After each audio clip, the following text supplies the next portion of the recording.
Hello, this is Stephen Florio, Executive Director of the Rhode Island Commission on the Deaf and Hard of Hearing. And this is our fourth video log. Today's topics are as follows.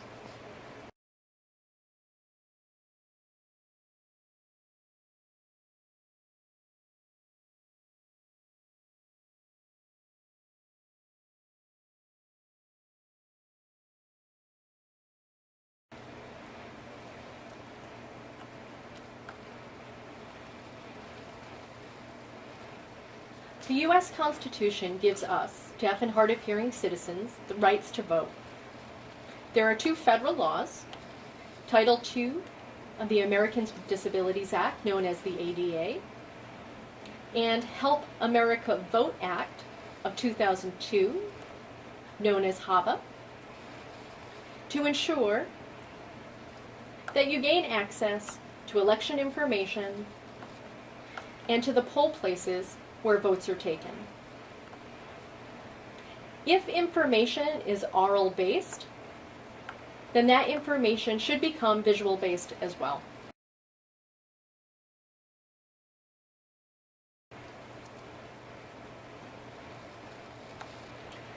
Title II of the ADA covers sign language interpreters, assistive listening devices, and visual announcements related to elections. If you need to fill out a registration card in your hometown, you can request an interpreter or assistive listening device in advance.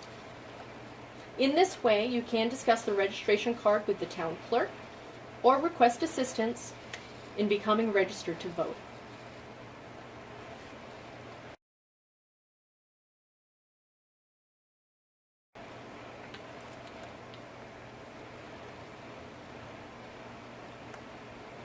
The Help America Vote Act of 2002 requires that state and local governments make polling places accessible to citizens with disabilities, including those who are deaf and hard of hearing.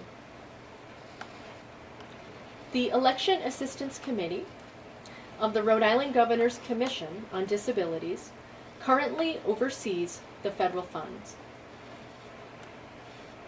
If a local government needs a modification at the polling places in order to be more accessible, they would apply for the federal grants through the Rhode Island Governor's Commission on Disabilities. That could include a ramp or communication access. HAVA funds can also be used to train poll workers so that they can communicate effectively with individuals who are deaf and hard of hearing. They can also be used to pay for TV, election-related educational advertisements, so people who are deaf and hard of hearing can become aware of the voting process. For more information on HAVA in Rhode Island, you can go to www.gcd.ri.gov.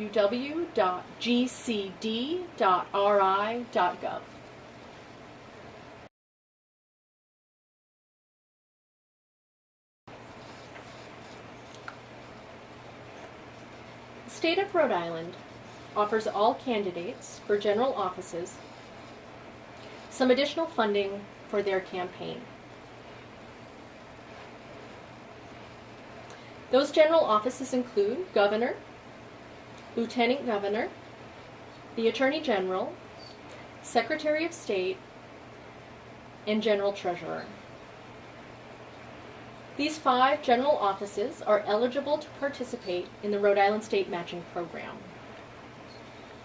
For any candidate who chooses not to take part in the state matching program, they can raise as much funds as they can, and they can spend funds in accordance with the Rhode Island state election laws. In this way, they have more flexibility in how to spend campaign expenditures. For candidates who want to participate in the state matching program, there are certain rules they must follow. Candidates for governor must agree to limit the total amount of campaign contributions and expenditures up to $2,254,000. For other general offices, up to $563,000.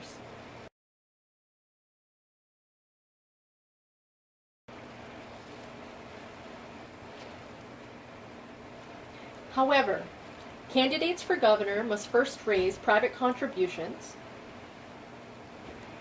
at $225,400 before qualifying for the state matching program.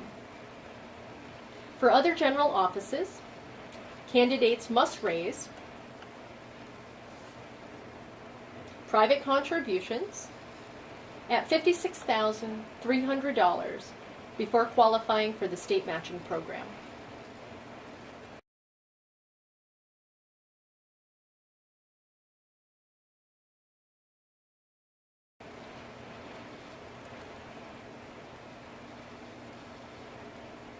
Campaign funds can be allowedly used for various expenditures, such as purchase of radio or television time, rental space on outdoor signs or billboards, costs of printing and mailing, signs, bumper stickers, campaign buttons, etc., as long as they follow the Rhode Island election guidelines.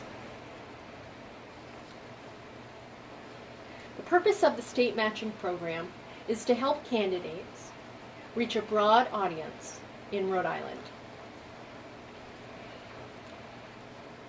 Candidates may be great leaders, but they must not rely on wealthy connections, such as those like corporations, billionaires, and others to fund their campaigns. They can have strong community cooperation, but candidates cannot rely on these wealthy connections to fund their campaigns.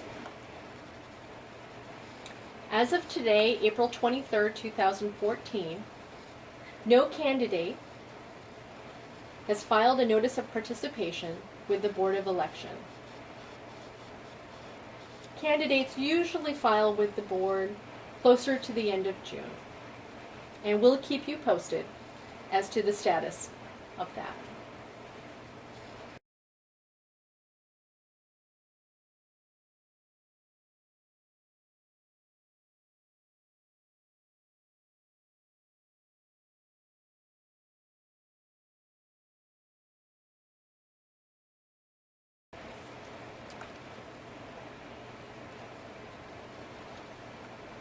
For those candidates that choose the state matching program, their campaign advertisements on TV must be captioned.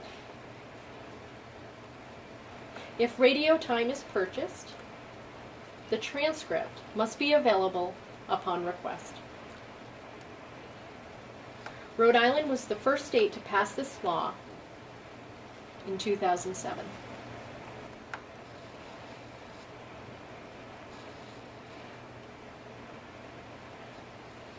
Also, town hall meetings or campaign tours hosted by candidates, if they accept state funds, they are subject to Title II under the Americans with Disabilities Act and are required to provide communication access accommodations like sign language interpreters, CART services, assistive listening devices, etc.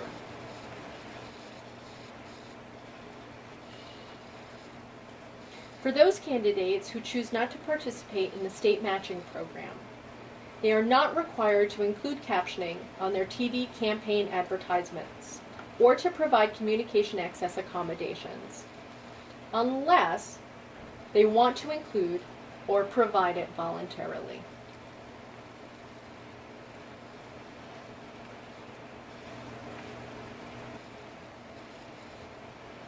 If you notice that candidates have not followed federal or state laws, nor election rules, please report it to the Board of Elections. Information can be found at www.elections.ri.gov. That should be all for today. See you next month. So long.